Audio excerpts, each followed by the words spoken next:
مولا زین العابدین کا نام گرامی سامنے آیا. اللہم صلی علی محمد و علی محمد. مولا زین العابدین تو وہ ہیں جنہوں نے دربار یزید میں اپنے محکم خطبے میں امام مہدی کو یاد کیا ہے. وہاں پر کیا شان ہے واقعا.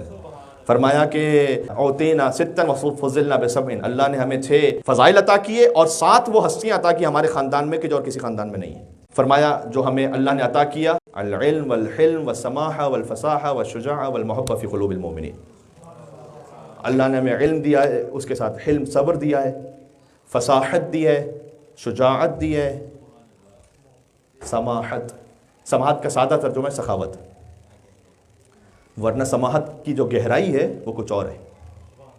سماحت کی گہرائی پتہ ہے کیا ہے؟ میں اشارہ کر دوں. سماحت کا ایک مطلب ہے سادہ سخاوت، ویسے گہرائی میں مطلب ہے کہ دیکھتے ہوئے بھی کسی کے گناہ کو، جرم کو، اگر ذاتی معاملے میں تو اگنور کر دینا کہ یہ اللہ نے ہمیں عطا کیا. مولا کہنا چاہ رہے ہیں کہ ہم دیکھتے ہیں سب، لیکن ایسے کہ جیسے نہ دیکھا ہو. یہ ہے سماحت. کاش یہ صفت آ سکے ہم میں واقعاً. والمحبہ فی قلوب المؤمنین، اور اللہ نے محبت عطا کی ہے مومنین کے دلوں میں ہماری. یہ اللہ نے ہمیں عطا کی ہے. اچھا امام بات کر رہے ہیں اپنی اور ذکر کیا آپ کے دل کا. ہماری یہ فضیلت ہے کہ اللہ نے مومنوں کے دلوں میں ہماری محبت عطا کی ہوئی ہے. وفضلنا بسبعن، اور اللہ نے ہمیں 7 ہستیاں عطا کی. اور 7 ہستیاں فرمایا من النبی المختار ومن الصدیق ومن الطیار ومنا سبط هذه الامہ ومنا اسد اللہ واسد رسولہ ومنا مہدی هذه الامہ.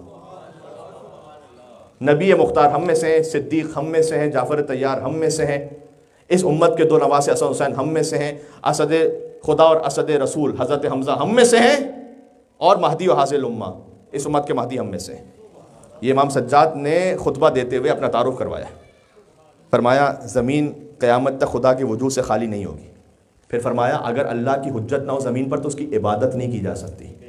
میرا پہلا فقرہ آپ کو یاد ہے گفتگو کا، اللہ کی حجت زمین پر نہ ہو تو عبادت ممکن نہیں ہے اللہ کی. اس کے بعد اتنا خوبصورت فرمایا اگر روئے زمین پر 2 لوگ باقی رہ جائیں نا تو ان میں سے ایک یقیناً اللہ کی حجت ہوگا. ایک حجت ہوگا، 2 میں سے ایک حجت ہوگا.